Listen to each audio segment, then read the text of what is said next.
Nestled at the feet of the Galugong Mountains, only 150 kilometers from the border with Myanmar, there is more to the town of Heshun than meets the eye. It is a quaint rural village, but it was also an important trade center in the region, home to a curious intersection of Western and Eastern influences. I met up with my friend Brian to first explore some of its distinctive historical attributes. Hey, Brian, great to see you. And all this needs is some little TLC. Yeah, a little love to like bring it back to life. Exactly, and once we do that, everything just talks about history. So, it speaks like just culture, tradition. But you've been in Yunnan for quite a while now, too. I have. It's been about 12, 15 years. Okay. But in China, totally since 1984. Wow, okay. So China really is my home now.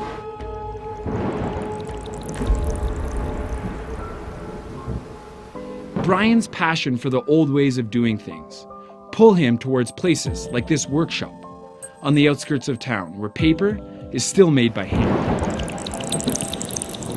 街头新庄村，朝致福神明，历史延延长，祖色是彩轮。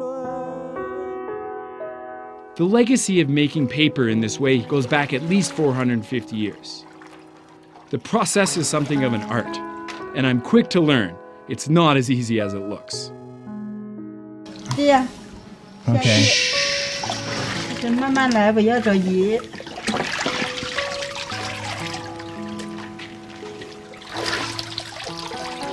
可以吗？不可以，还不行。不行。 You have to get the evenness across the whole Yeah, thing. that's true, huh? And it's so thin. 这样慢慢放下去嘛。然后从这面来起来。对。 Okay. This special Heshun paper, famed for its strength and resilience, requires a slow, patient hand. I struggle with the process.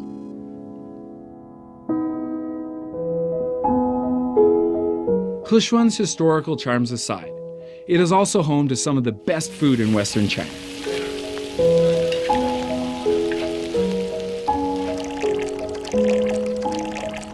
Okay, let's eat this. This is special. This is one of my favorite dishes. And it has a very interesting story. I don't know if you've heard. Yeah, so I heard that like the emperor a long time ago, maybe in the Ming Dynasty, he came on a trip to Tongchong under whatever circumstances, but he was dressed like in plain clothes. Sure. And so no one knew that he was the emperor. And like on the long road, there wasn't a lot of food. And like by the time he got to Tongchong, he basically hadn't eaten for a really long time. And so like an old woman made him this dish that essentially saved his life.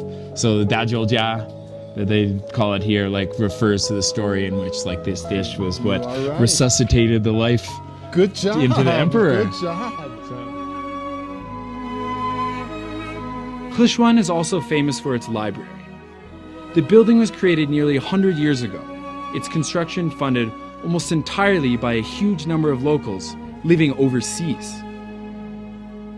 So this is the library of Heshun, I believe built in the 20s? 1920s. Yeah, and he has like this really interesting architectural style too. It seems to incorporate a lot of more European feel too. I think that this is a reflection of really you had the overseas Chinese leaving a place like Heshun and going over to, going to places like North America. And they would come back and they would incorporate some of the building styles. It's kind of very interesting. Next, Brian and I drop in at the Li family courtyard. The mansion was commissioned by a wealthy merchant with a taste of foreign flourishes. The collection features French stained glass windows, Japanese porcelain, and a 200-year-old Italian clock. 这个园子有历史有多长时间吗？有204年。这个建筑有一些就是看起来就是很有中国风。对，这些都是中国艺术。我这个爷爷他是近视，可以设计，我要这样子，我这样子教着这样做。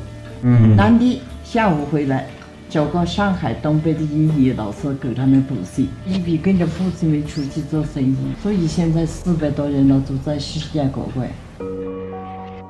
For a town of only 6,000 residents, in a little corner of China, Hechuan's diaspora is remarkable.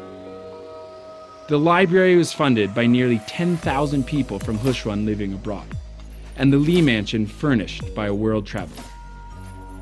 It seems no matter how far people get from this place, its rustic charms inevitably call them back.